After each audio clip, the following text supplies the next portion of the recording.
Bonjour, alors nouvelle vidéo aujourd'hui, on va essayer de comprendre comment ça marche le machine learning. Alors c'est quelque chose qui est très à la mode, donc on va regarder ça. Euh, Comme on est vraiment débutant, et ben on va prendre un exemple très simple. Donc enfin très simple, tout est relatif. Donc on va partir sur une régression linéaire. Et une régression linéaire qu'on va faire avec scikit-learn. Scikit-learn, c'est des modules qui viennent se greffer au Python pour apporter du machine learning au langage. Donc. Alors, on va voir à quoi ça ressemble. On va partir sur un exemple très simple. Donc, on va utiliser tout ce qui est NumPy, enfin NumPy, ça dépend. On va utiliser ça, donc NumPy, c'est pour faire des tableaux de nombres, c'est pour faire de la manipulation de nombres. On va utiliser Matplotlib PyPlot qui sert à faire des représentations graphiques. Et enfin, on va utiliser le module sklearn, donc scikit-learn dont je viens de parler. Et on va prendre, dans le module linéaire modèle, on va prendre une régression linéaire, quoi. Alors, on va commencer par le début.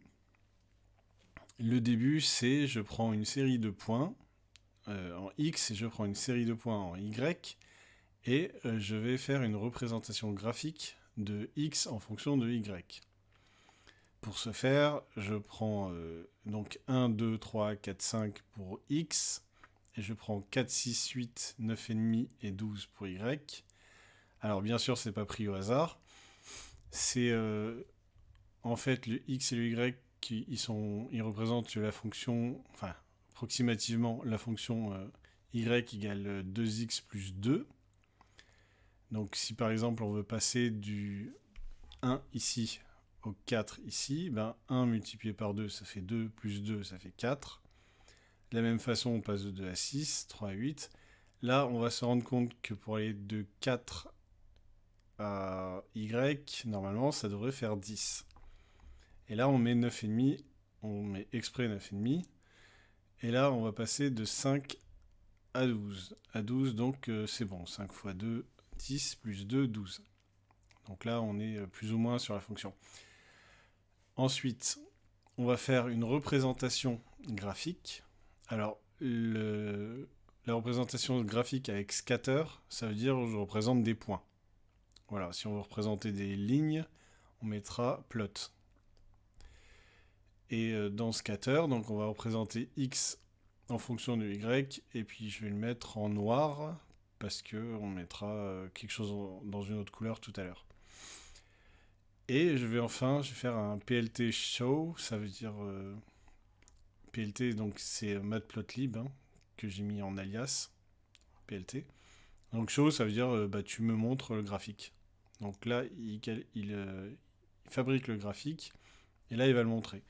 Donc là, exemple très simple, j'ai une série de X, une série de Y.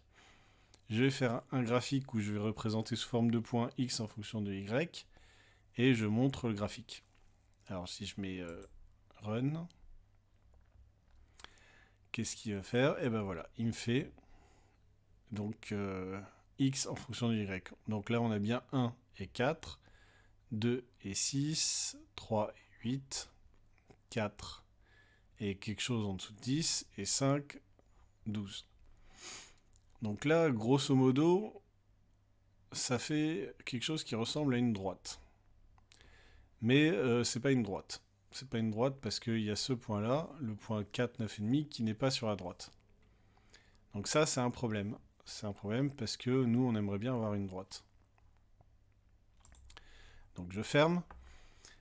Et quel va être le problème que je vais essayer de résoudre? En fait, c'est de trouver la droite qui passe par, on va dire, tous les points à la fois. Alors, forcément, ça va pas être possible, mais on va dire la meilleure droite qui va passer par le meilleur endroit pour être le plus proche de tous les points possibles. Donc je m'explique. En fait, on va faire une droite qui va essayer de toucher à la fois tous les points. Donc là, c'est pas possible parce que tous les points ne sont pas sur une droite. Alors justement, je vais lui demander de faire ce qu'on appelle une régression linéaire, c'est-à-dire de trouver cette droite qui est le meilleur compromis, quoi. Donc en fait, pour faire ça, l'ordinateur, il va faire donc la régression linéaire, c'est-à-dire qu'il va calculer la distance entre la droite qu'il va trouver, qu'il va chercher, et les points. Donc en fait, c'est pas exactement la distance, ça va être le carré des distances, mais on va dire la distance. Donc il va essayer de s'arranger pour que de la droite qu'il va me proposer, jusqu'aux points qui sont affichés, il y ait le moins de distance possible entre les points et la droite. Donc là, il va faire une régression linéaire. Voilà. Alors, pour faire une régression linéaire, donc on va faire appel à linéaire régression. Et on va donc tout reprendre ici à 0. Alors, je vais sortir mon multi-copy-paste. Donc, pour commencer, donc, on va reprendre ça. Donc, le reshape, ici, on le verra après. Donc là, j'ai ma première série. J'ai un X et j'ai un Y. Donc là, on est exactement comme on était avant. Ensuite, je vais reprendre la fin du programme, ici. Donc là, pour le moment, rien de spécial. Il y a juste cette ligne-là qu'on va expliquer après. Donc là, j'ai des valeurs et je vais les représenter. Maintenant, je vais créer ma régression linéaire. Donc pour créer ma régression linéaire, je vais donc créer un modèle de régression linéaire. Je vais donc faire appel ici à cette classe, donc linéaire régression, que je viens d'importer. Et je vais instancier, je vais créer une instance de classe, donc on va dire un objet, que je vais appeler reg. Donc reg, c'est une régression linéaire. Et cette régression linéaire, je vais lui faire un fit, ici, la méthode fit. Je vais la fitter. Alors la fitter, ça veut dire quoi? Ça veut dire la mettre en forme. Et je vais ensuite mettre ici le score. Alors je vais expliquer. Donc ça, je vais enlever ça ici pour le moment. Ou je vais le mettre en commentaire, c'est mieux. Voilà.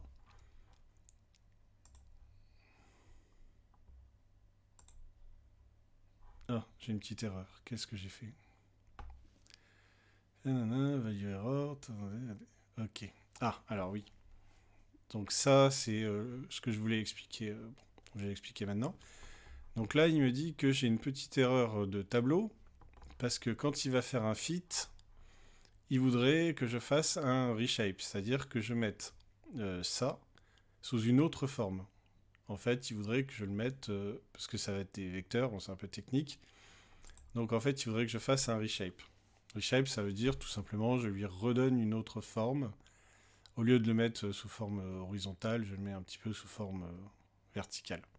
Bon, alors je vais faire ce qu'il me demande. Alors je fais reshape. Et lui, qu'est-ce qu'il me dit? Il me dit, fais un reshape 1, moins 1. Hop, ok. Donc si je l'écoute, je fais un reshape 1, moins 1.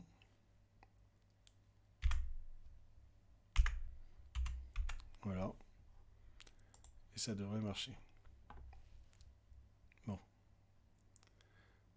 Seulement le truc, c'est que on ne peut pas faire toujours confiance aux ordinateurs. Ok. Alors, pourquoi ça marche pas? Parce que, en fait, c'est plutôt moins 1 qu'il faudrait faire. Bon. Moins 1, ça veut dire... ici. Moins 1, ça veut dire tu adaptes ton reshape. Alors là, c'est un peu technique. Tu vas adapter ton reshape au nombre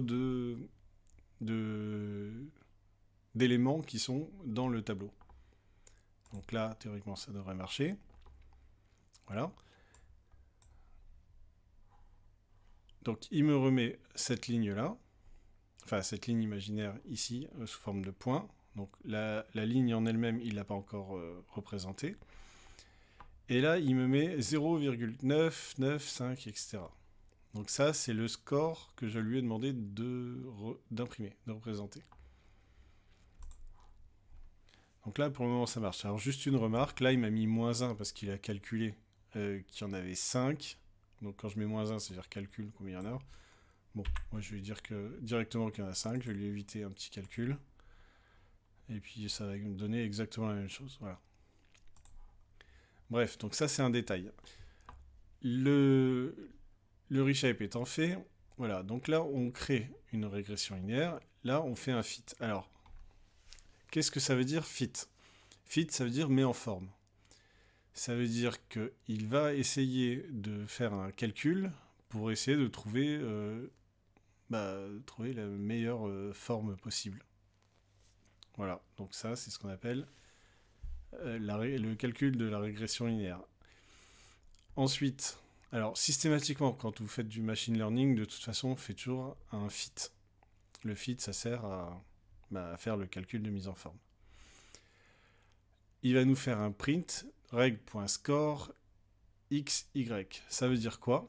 Ça veut dire que dans cette régression linéaire, il vient de calculer la mise en forme, le fit. Et là, il va me donner le score. C'est-à-dire, est-ce que c'est bien ou est-ce que c'est pas bien? Donc, il a pris le x ici, le y ici. Et est-ce que ça correspond à une ligne? Parce que là, on est dans la régression linéaire. Et là, il me donne un score. Et le score, il est de 0,995, etc. Donc 0,995, etc. C'est très très proche de 1. 1, ça veut dire que c'est vraiment bien. 1, ça veut dire qu'on a une ligne, quoi. Donc là, si par exemple je m'amuse à mettre 10 ici, il va me faire donc la représentation graphique. Et là, paf, il me met 1 parce que c'est nickel, c'est parfait. Mais je vais lui compliquer un petit peu les choses. Je vais mettre 9,5. Voilà, donc là, le score, il est très très bon. On est sur du 9,5, sur du 0,995. Donc, c'est bon signe. Donc là, je répète, je viens de lui dire de me créer une régression linéaire, de me faire un calcul de mise en forme sur cette régression linéaire, un fit. Et là, je lui demande de m'imprimer le score, qui est donc de 0,9 quelque chose, donc un très bon score, parce qu'on est très proche de la ligne. Ensuite, étape suivante, je vais lui demander de faire des prédictions. Alors là, je vais lui demander de faire des prédictions à partir de fit, ici. Donc là, le reg, on lui a appliqué la méthode fit. Ça veut dire qu'il a calculé, quelque chose qui, pour lui, est bon, au niveau de la régression linéaire. C'est-à-dire qu'en gros, il a trouvé une ligne qui était plutôt pas mal. Alors maintenant, je vais lui demander, maintenant que tu sais me calculer une ligne qui est plutôt pas mal, bon là je parle, c'est pas des termes très scientifiques, hein. Donc tu sais me calculer cette ligne qui est plutôt pas mal grâce à fit.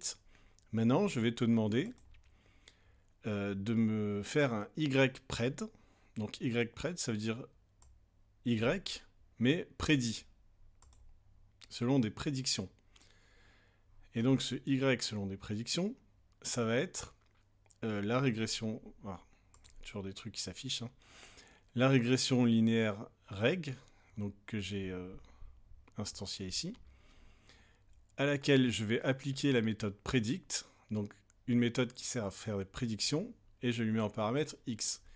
Donc si je lui demande de faire des prédictions sur reg à partir de x, et de me le retourner dans la variable ici y-pred, ça veut dire qu'il va me prendre les variables qui sont là,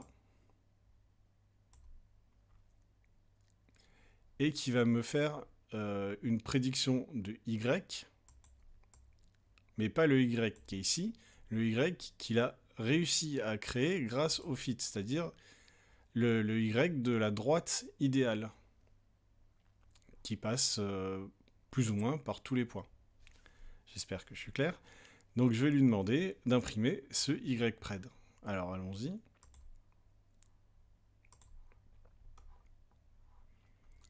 Voilà, donc il recommence à me mettre ce graphique. Donc là tout va bien, c'est toujours le même. Il me calcule le score qui n'a pas changé, puisque j'ai pas changé mon X et mon Y de départ. Et là il m'annonce 4, 5, 95, 7, 9, 9, 85, 11, 8. Alors ça, c'est son YPred. C'est le Y, c'est les valeurs de Y qu'il a réussi à prédire grâce au fit. Donc grâce à la mise en forme qu'il a calculée, qu'il s'est imaginé lui-même. Donc ça correspond à quoi? Ça correspond à ses prédictions. Donc il me dit que si je lui donne 1, donc les prédictions sont faites par rapport à X. X, il est là. Donc si je lui donne 1, lui, il va me prédire que Y, ça sera 4. Donc là, il est plutôt très bon. Puisque la droite que je voulais faire au départ, c'était vraiment 2x plus 2, donc là, il est bon.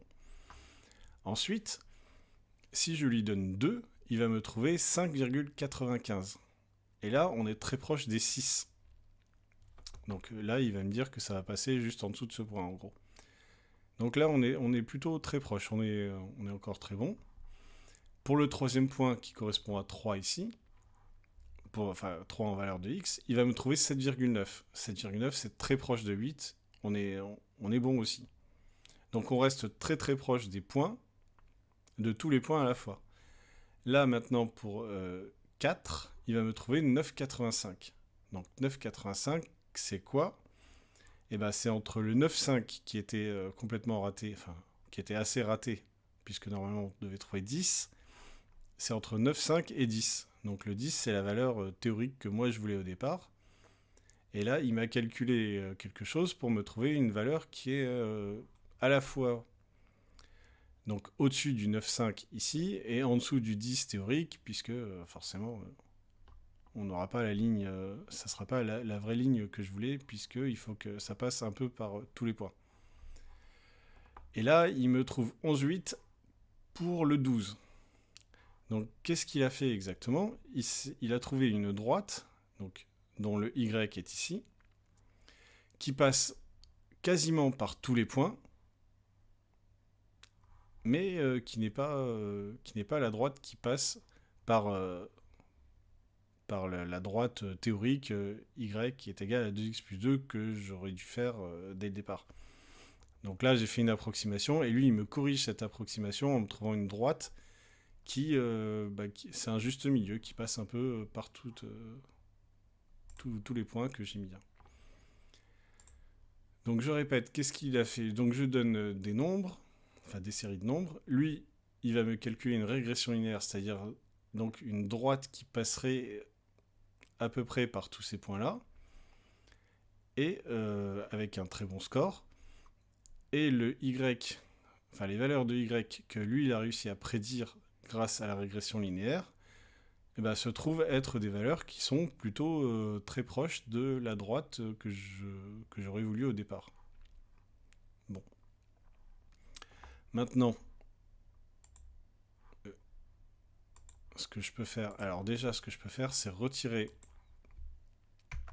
ce commentaire ici. Donc là, qu'est-ce que je vais lui demander de faire en fait? Je vais lui demander de représenter graphiquement les points. Scatter, c'est les points. Donc X en fonction de Y et couleur noire.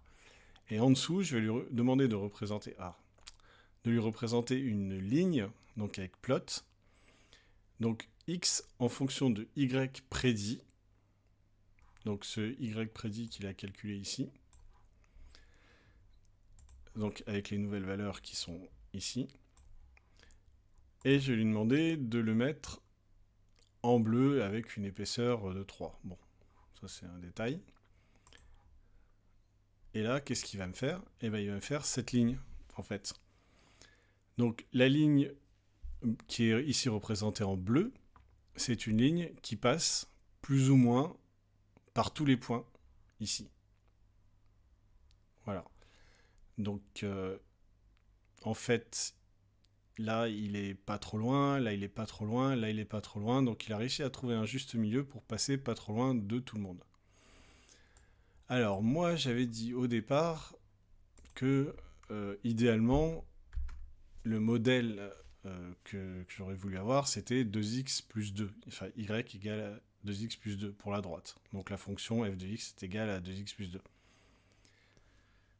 Je vais donc lui demander de calculer donc ce qu'on appelle la pente et ce qu'on appelle l'ordonnée à l'origine. Alors, petit rappel de collège, la pente, ça donne en fait, comme son nom indique, la pente. Donc, c'est-à-dire que plus le nombre sera grand, plus ça veut dire que ça sera pentu. Donc là, si la pente est plus élevée, la représentation graphique, elle ira plus vite vers le haut, comme une pente que vous montez avec un vélo, quoi. Et si le nombre est petit, c'est-à-dire proche de 0, la pente, elle sera plus proche de l'horizontale. Enfin, la représentation graphique sera plus proche de l'horizontale. Et si vous avez des pentes qui sont négatives, là, ça va, au lieu de monter, ça va descendre, tout simplement. Là, je vais donc lui demander de me calculer ses paramètres. Donc, je vais lui demander de calculer les coefficients. Alors, par chance, la linear regression, elle a des paramètres. Donc, elle a un paramètre coef. Donc, le paramètre coef, c'est la pente. Et elle a un paramètre intercept. Alors, intercept, en anglais, ça veut dire ordonnée à l'origine. Ordonnée à l'origine, ça veut dire le point c'est le point d'intersection entre cet axe ici et la droite. Donc, c'est ce qu'on appelle l'ordonnée à l'origine et intercept en anglais. Voilà, donc là, il va me donner ces deux paramètres et je vais lui demander de les imprimer dans la console pour avoir une idée de à quoi ressemble cette droite d'une façon plus mathématique. Donc là, je ferme. Je vais refaire un run. Voilà, il l'a déjà fait. Donc, qu'est-ce que j'obtiens? J'obtiens les valeurs de ypred que je vais demander ici. C'est donc exactement la même qu'avant. Il n'y a pas de souci là-dessus. Et là, la pente, il va me dire que c'est 1,95. Ça veut dire quoi? Ça veut dire que le 2 qui était théorique au départ, comme j'ai descendu un point vers le bas, la pente, elle va forcément être un tout petit peu moins forte parce qu'elle va essayer de tendre vers ce point qui est plus bas. Donc au lieu d'avoir 2, j'ai 1,95. Et d'une façon inverse, comme ça descend un petit peu, du coup, l'endroit où ça va croiser l'axe des Y, il va être tout petit peu plus haut. Vu que ça va être un peu plus bas, donc ça va faire, on va dire, comme une rotation autour de ce point-là. Et là, je vais avoir 2,05 au lieu du 2 que j'attendais. Enfin, du 2 qui aurait été idéal, on va dire. Alors, qu'est-ce qu'on retient de tout ça? On retient que... Alors ça s'appelle donc du machine learning. Donc je vais apprendre à l'ordinateur, je vais apprendre à la machine à faire quelque chose. Donc là, je vais lui donner des renseignements. Donc 1, 2, 3, 4, 5, et puis 4, 6, etc. Donc je lui donne des renseignements, et à partir de ces renseignements, il va me créer une droite. Il va pouvoir prédire les valeurs de cette droite. Donc pour parler dans un langage un petit peu moins mathématique, par exemple, imaginons que X ce soit, on va dire, pour un agent immobilier, X, on va dire que c'est le nombre de mètres carrés pour un appartement ou une maison. Et Y, par exemple, on va dire que c'est le prix. Donc là, au lieu de lui donner une fonction qui relie X à Y, donc qui permettrait de calculer sans aucun problème n'importe quel prix en fonction de la surface, là, je vais lui dire, je te donne quelques points, c'est-à-dire je vais te donner quelques prix d'appartements et leur surface. Donc c'est un petit peu ce que je viens de faire. Et maintenant, tu te débrouilles pour me trouver le meilleur modèle qui soit. Alors effectivement, quand on va vendre des appartements, et la relation entre le nombre de mètres carrés et le prix ne sera pas toujours linéaire, parce que ça dépend des quartiers, ça dépend de... etc. Ça peut dépendre de plein de choses. Et puis de la taille de l'appartement. Les plus petits appartements sont un peu plus chers au mètre carré en général. Donc là, au lieu de lui donner une relation entre les deux, je vais lui donner quelques exemples et je vais lui dire débrouille-toi avec ces exemples pour me trouver une relation. Donc là, c'est bien de l'apprentissage que je vais faire à la machine. Je vais lui apprendre à trouver des valeurs en fonction des exemples que je lui ai donnés. Donc là, évidemment, il y a 5 points, il ne va pas apprendre grand-chose, mais on peut imaginer qu'il y aurait des milliers de points, et puis qu'à la fin, il trouve quelque chose qui tienne la route, quoi, qui ressemble à une droite. Donc là, c'est valable pour tout ce qui est linéaire, évidemment, ça ne sera pas toujours forcément linéaire, mais dans l'exemple, c'est linéaire.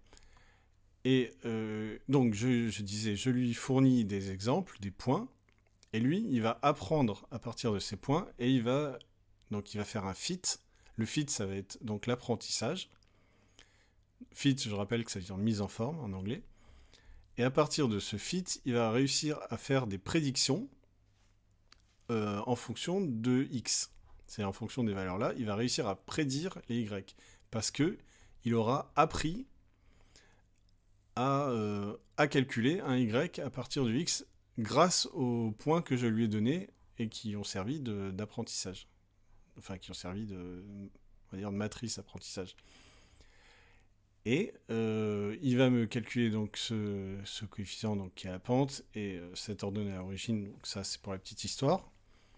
Et il est capable à la fin de me tracer une droite de régression linéaire donc qui ressemble à cette droite-là.